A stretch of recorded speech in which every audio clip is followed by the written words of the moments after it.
What's up, guys, and welcome back to Katawa Shoujo part 29, I think. You stole it! The spot was ours! Simmer down, you can't steal a place in the school. I plonk myself down beside Lilly, and the four of us create a semicircle. I think she is right. You too? The butterfly is her accomplice. The butter? As I glance around, sure enough, a small yellow butterfly floats across my field of vision. So tell me, how did this butterfly help Lilly steal this spot? It scouted out our conversation and told her. I should have known better than to expect sound reasoning from Ren. Regardless, I guess it wouldn't hurt to play along. You're telling me she can talk to butterflies? There are people who can talk to horses, called horse whisperers. Lilly must be a butterfly whisperer. I bury my head in my hands as Emmy rounds on her strange companion. She doesn't seem to share Ren's sense of humor. Whispers don't work like that. Emmy and Ren continue their banter as I turn to Lilly, who is busily finishing off her small box of curry and rice with a pair of wooden chopsticks. So what brought you up here anyway? A little fresh air every now and again doesn't hurt. Ah! Emmy breaks from her vain attempts to introduce the concept of logic to Ren. That was why we came up here too. Something tells me it was her idea alone, and that Ren only got dragged up here on Emmy's whim. Then again, the same could probably be said for Lilly and Hanako. Now, we can share. The creaking of the door to the roof can be heard as soon as she says the words. A moment of silence falls over us as everyone's attention focuses on the figure appearing from it. Hanako slowly walks over to us, her eyes pinned to the ground, silently ruining the attention she's attracting. She tenses, just barely, when her eyes meet Ren's. I can't help raising an eyebrow as she walks over to us and sits next to me, doing her utmost to avoid looking up even as she brings her cafeteria bread to her mouth. So, how do you and Emmy know each other anyways? Emmy's somewhat well known around the school for her athletic ability. She's the fastest member of the track and field club by some margin, even beating Miki Miura at the track meet last week. Miki Miura, that tan girl from the front of my class. Considering her height and toned body, being able to beat her is quite an accomplishment. Looking over to Emmy, it's very clear that she's well aware of the fact, and she beams proudly. So, Hisao, what was your score in English? Ouch. No comment. Boo! She puffs her cheeks and pouts, but it doesn't take long for her to bounce back. Alright, if I tell you mine, you have to tell me yours. Deal? Fine. Okay, Okay, on the count of 3, we both say our results. 1, 2, 3. 32. I beam a mischievous grin.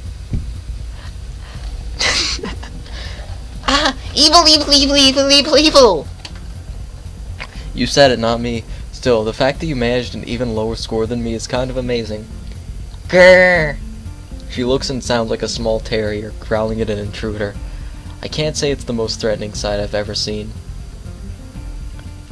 Either way, scoring higher than 32 isn't something to boast about, much less scoring below it, for any subject.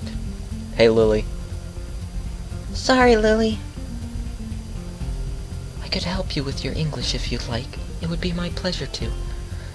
No, that's fine, but I appreciate the thought, really. Lilly looks slightly deflated, her hopes of imparting her knowledge dashed. Judging from the badly hidden laughter of the rest of us, neither she nor Emmy seem to have garnered too much pity. As I sit happily laughing, though, I feel my voice suddenly cut off as my chest clenches. I sit in silence for a few seconds, all my concentration forced on my heartbeat. It's only a small pain, but the ache feels like it's growing. Breathe deeply. I glance upward to try and keep at least some of my attention on my surroundings, to see Emmy suddenly freezing when she notices the expression of pain on my face out of the corner of her eye.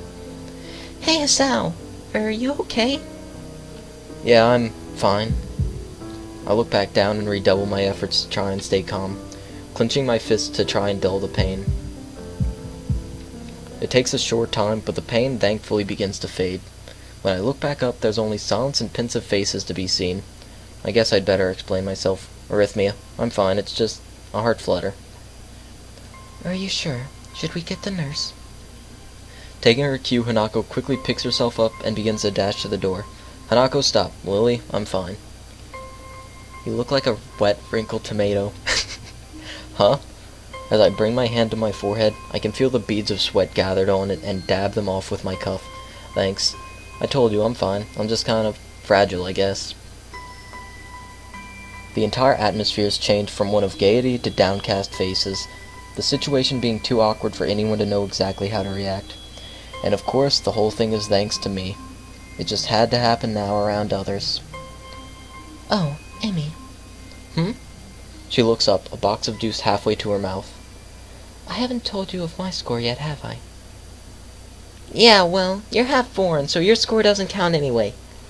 Lifting an eyebrow, I inquisitively turn to Lily. What was your test result, anyway? She gives a cheeky grin. 100%. Perfect score. No way. All I can do is hang my mouth open and wonder. Considering those tests are insane, even for some native speakers, I can only imagine she's gone and done something like committing to mind part of the dictionary. A gift for rote memorization, maybe. That's... See? Only someone part foreign could get a score that good. C. Lily and I grin at Emmy's expense. Her reaction identical to mine when I first tripped on that little landmine. Lily's foreign ancestry does raise a point, though. Ah, that's right. You leave tomorrow for Scotland, don't you? That's correct. Amy heard some rumors about it. It seems word's spreading quickly, considering I only told a friend in my class a couple of days ago. It must be so nice to go halfway around the world on holiday. Hey, could you buy me something while you're there? Don't be too shy now. Lily gives a light-hearted giggle, evidently fully expecting Emmy's bluntness. The rest of the lunch continues much the same as before, the jauntiness from before my heart flutter thankfully returning in full. As everyone files off with the appropriate farewells, only Lily and I are left. Hey, Lily. She packs the last of her things into her bag and clips it shut, before perking her head up slightly. Thanks for breaking the silence back there. Kinda wanted to stop it, but didn't really know how to. As much as I'd like to sound less morose about it, the letter from yesterday screwing up the test so badly in class, and now my heart makes things very hard indeed. She gives an indulgent smile and nods. I hope she hasn't picked up on it, but knowing her, it's unlikely that she hasn't. Emmy's strong, but only human. We do worry about you, Hisao. Hold on. Why would I worry you? Her smiling face collapses before uncomfortably serious. Hisao, we are not ignorant of your situation. Unlike... She suddenly cuts herself short, unsure of whether she should say what she intends to. I give a weak smile and rest my hand on her shoulder. Don't. It's enough that I worry about it. I don't want you all to shoulder my burden. But... If you all worry about it, I have to worry about your worrying, if that makes sense. I'm fine, okay? For a moment she looks lost in thought, carefully pondering how to react. Hisao, do you have any paper left from your food packing? I think so. I'll just check. I rummage around in my bag for the leftovers from lunch, eventually finding a paper square from my sandwich package. My eyebrows raise and my expression rather quizzical. I gently place the square into Lily's hand. Without another word, she brings her fingers around it to feel out its edges. This should be large enough. With both of us seated on the roof, the minutes to the lesson ticking away, she proceeds to lay the item on the ground and begin her work in earnest. Wrapped in silence, I watch her fingers move about on the small square with amazing dexterity. A small fold here, a larger fold there, her fingertips keep a slow but sure pace.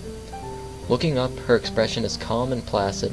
The fact her face is pointed well above the sheet in front of her makes the sight of her work all the more curious.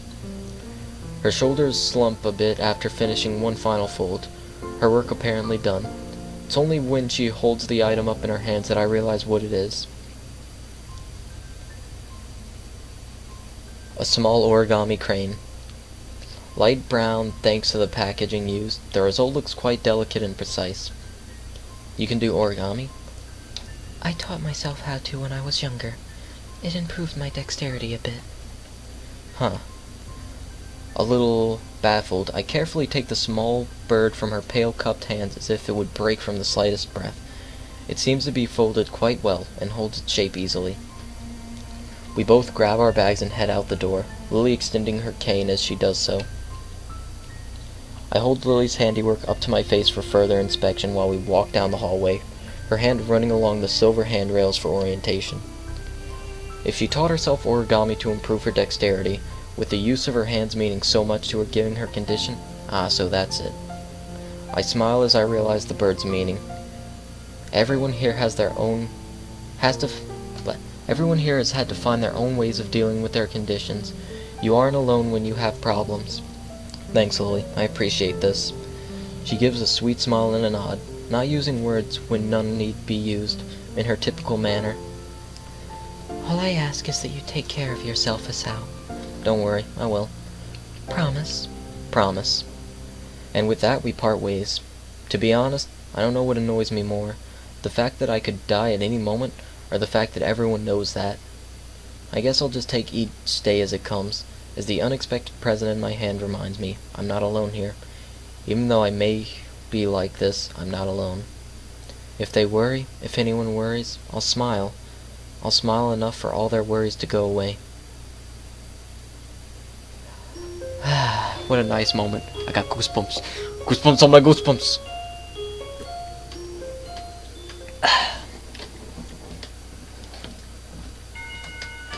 The moment the bell rings out, a collective sigh of relief comes from everyone.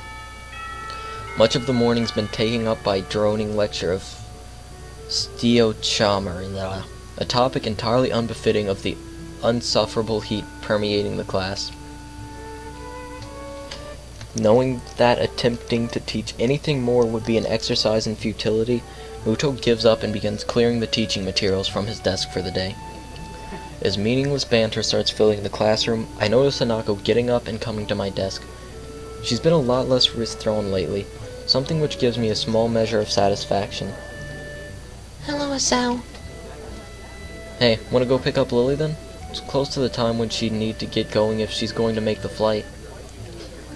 About that.